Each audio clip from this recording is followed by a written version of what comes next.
card this week and next week. Yeah, well, next week's the big one. The big card. You got big heavy hitters. World Heavyweight Championship, the Undisputed Women's Lightweight World Championship, the Ring Magazine Super Middleweight World Championship. So I can't wait. But first things first, this card, a couple of big heavyweight fights, women's unification fight, and Devin the Dream Haney, who everybody's talking about. I can't wait to see him live. He's got a real fight, you know. And you know, I keep saying that potential is good and hype is good, but the pressure's on him because you know, when you talk someone up and they get all the hype, the pressure's even greater to perform. There's always pressure to perform in the sport of boxing.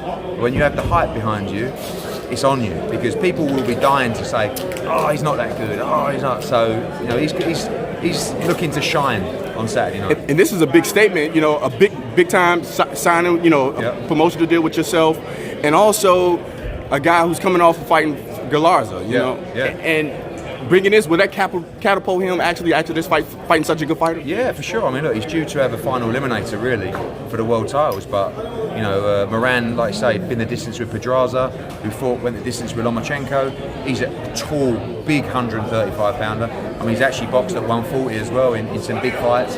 This is definitely the toughest test of Devin Haney's career so far. So this is the perfect fight to show us where he's at, you know, and I can't wait to see him live.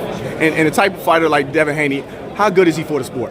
Brilliant, because like I said there, you know, there's a lot of people, especially in American boxing, who, you know, swear, talk this and say that, where really, if you're going to inspire the next generation, how can you as a parent want your children to aspire to be fighters and try and follow the sport of boxing when people behave in a certain way? So like there's a guy in Devin Haney who, as a parent myself, if my children said, oh, I want to be the next Devin Haney, I don't have a problem with that. It's a bit like Anthony Joshua. I have a problem with you saying, I want to be the next Anthony Joshua. These are good people, these are role models, these are people that are very well disciplined, they're respectful, they work hard. So, you know, he's a great role model, but again, talk is great.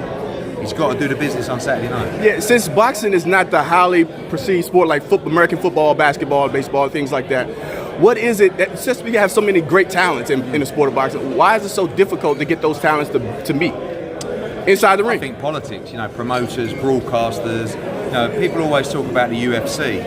The fact and the truth is with the UFC, you have one organisation. They're just told who to fight. You know, in boxing, the downside is you have a lot of promoters, you have a lot of networks, and sometimes they don't want to do business together. It's not rocket science. It's not complicated. That's just how it is. We have to try and work, and the fighters now have got more control, which is great for the sport. They're the ones that have got to say, you know, like Anthony Joshua will say to me, I want Wilder. No one else. Give me Wilder. And people like Deontay Wilder have got to say, I want Joshua. You know? So, you know, the fighters have got to stand up and get what they deserve. Life-changing moments, legacy-defining moments. That's what you want in life.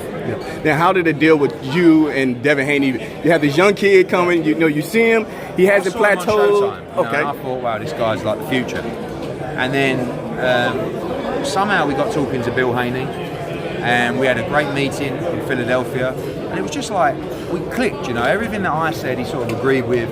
The zone is the future in terms of technology, in terms of the way content is digested, and he is the future. So he has a broadcaster that he can grow with in the zone. He loved the streaming system.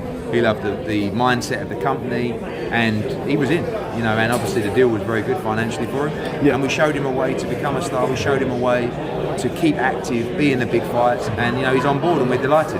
What made the zone the final factor to say we want to jump in? Because at times it was Showtime boxing. Then before HBO went out, everybody was trying to sign Devin Haney. The way that, like I said, content is digested is changing. Streaming is the key now.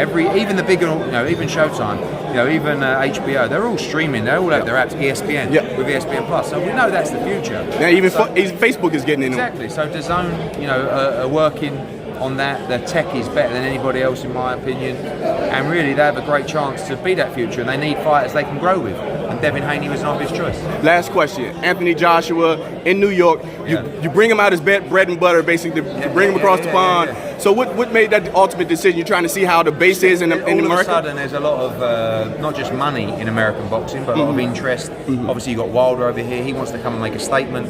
In Britain, he's a superstar. But he also has an obligation as a world heavyweight champion to box around the world. Next week, he will sell out Madison Square Garden. It's an amazing occasion. And we can't wait. We can't wait for Anthony Joshua to showcase his skills on just the mecca of boxing.